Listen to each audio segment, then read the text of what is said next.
Before Coco Chanel, luxury meant suffering in silence. Women squeezed into corsets, draped themselves in heavy jewels, and followed rigid rules that changed with each season. Fashion was a prison dressed in silk and pearls. Then came a woman who dared to ask, what if luxury meant freedom instead? Her story begins in poverty and abandonment. It winds through scandal and triumph, exile and resurrection. Tonight, we explore how Gabrielle Chanel, an orphan with nothing but determination, became the woman who liberated an entire gender and redefined what it means to be truly luxurious. This is her story. This is Coco Chanel. In 1883, in the quiet French town of Saumur, Gabrielle Chanel entered a world that would soon forget her. Her father was a wandering peddler, her mother a laundress fighting poverty and illness. When Gabrielle turned 12, death claimed her mother, and her father simply disappeared. The Aubazine Abbey became her new home, a place where silence was golden and discipline was everything. Here, surrounded by black and white habits and stone walls, young Gabrielle learned to sew with precision. She absorbed the stark beauty of simplicity, the power of clean lines. The nuns taught her more than needlework. They taught her self-reliance. In that austere environment, with only her imagination for company, the foundations of her revolutionary aesthetic began to form. The colors she would later make famous, black and white, the philosophy that would define her empire, that true elegance requires nothing but confidence and impeccable taste. Freedom came with adulthood, but it looked nothing like the fairy tales. By day, Gabrielle worked as a seamstress, her fingers dancing across fabric for meager pay. By night, she transformed. In the smoky cabarets of Moulins, she took the stage, singing for soldiers and socialites who called her Coco, perhaps after a song she loved, perhaps simply because the name suited her spirited defiance. These weren't respectable venues, but they were schools of ambition. Here, Coco observed how the wealthy moved, how they dressed, how they wielded style like a weapon.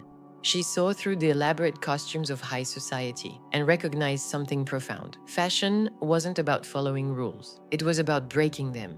When Etienne Balsan, a wealthy horse breeder, invited her into his world of racetracks and soirees, Coco didn't just enter high society, she began plotting its revolution. Among the polo players and their perfectly coiffed wives, she started sketching her vision, clothes that moved with a woman's body, not against it. In 1910, with financial backing from Balzan and the passionate support of Arthur Boy Capel, the Englishman who became her lover and greatest champion, Coco opened her first boutique at 21 Rue Cambon in Paris. She began with hats. But these weren't the elaborate confections that crowned Parisian society. Coco's creations were studies in restraint, elegant, unadorned, revolutionary in their simplicity. Within months, the most fashionable women in Paris were wearing her designs, drawn to their effortless sophistication. Success at the millinery gave Coco confidence to pursue her greater vision. She expanded to Deauville and Biarritz, then made the leap that would change everything: clothing. Her jersey dresses scandalized the fashion world. Jersey was for underwear, critics scoffed, but Coco understood what women truly wanted: clothes that allowed them to move, to breathe, to live.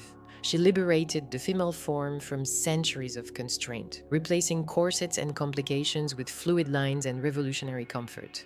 By the 1920s, Coco Chanel had become synonymous with modernity itself. She dressed the new woman: independent, confident, unstoppable.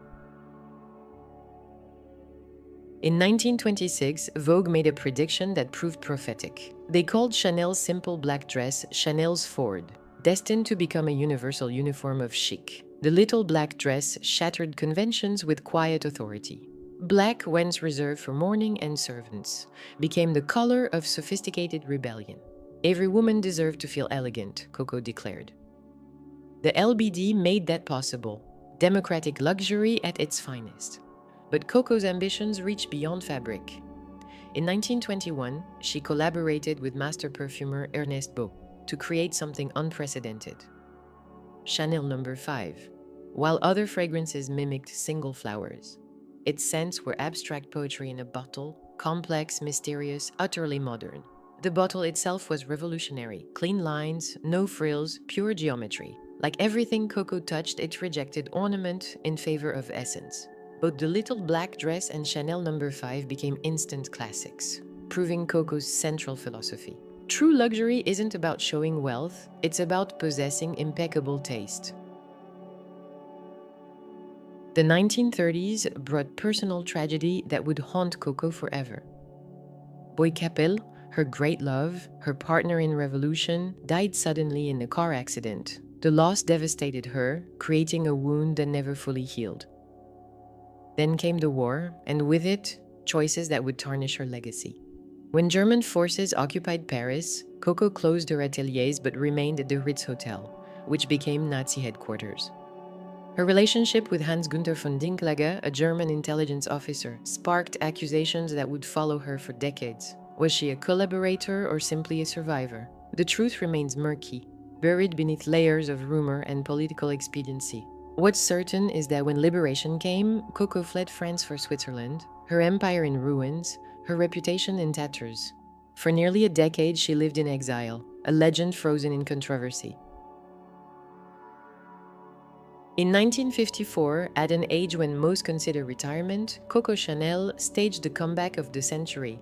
The fashion world had changed dramatically in her absence.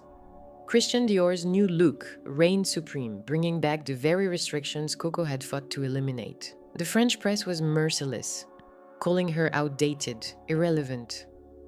But Coco had always been ahead of her time. She presented tweed suits that moved like liquid, handbags with chain straps for hands-free elegance, jewelry that made bold statements without shouting. The critics missed the point, but women didn't. From Jackie Kennedy's campaign trail to Brigitte Bardot's casual sophistication, a new generation embraced Coco's vision of empowered femininity. She had proven that true style transcends trends, that elegance is eternal when it serves real life rather than mere spectacle. Coco Chanel died in 1971, but her revolution continues. Under the brilliant stewardship of Karl Lagerfeld, Virginie Viard, and now Mathieu Blasi, the House of Chanel has become fashion's most enduring dynasty, constantly reinterpreting the codes she established. Quilted leather, ropes of pearls, the interlocking Cs that signify timeless chic. Her influence extends far beyond fashion.